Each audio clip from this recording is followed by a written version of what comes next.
আমরা প্রায় দেখি বাজারের মিষ্টির দোকানগুলো আমার হিন্দু ভাইদের। তারপরে যে বারবার শপ, চুল কাটে যে নাপিত, অধিকাংশ নাপিতের দোকানে কারা? আমার হিন্দু ভাইরা। তা আপনি চুল কাটতে পারবেন কিনা? তার দোকান থেকে দই মিষ্টি কিনতে পারবেন কিনা?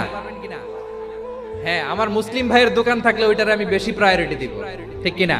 কিন্তু যদি তাদের সার্ভিস নিতে চান, প্রোডাক্ট নিতে চান, পারবেন। তার দলিল সহিহ বুখারী, আম্মা জান আয়েশা রাদিয়াল্লাহু তাআলা আনহা বলেন, আমার নবী, পেয়ারা নবী এক ইহুদির কাছ থেকে জব কিনেছিল, জব, বার্লি, যেটা দিয়ে রুটি বানায়।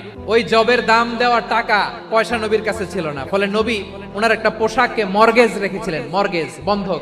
বিশ্বনবী বললেন, কয়েক কেজি জব দাও, টাকাটা পরে দিব, এখন টাকা নাই, বন্ধক হিসেবে, মর্গেজ হিসেবে আমার জামা রেখে গেলাম, যখন টাকা দিব জামা ছুটায় নিব। এ থেকে বোঝা গেল অমুসলিমদের সাথে ফিনান্সিয়াল ডিলিং করা যায়, অর্থনৈতিক লেনদেন করা যায়, কেনাবেচা করা যায়, প্রোডাক্ট কেনা যায়।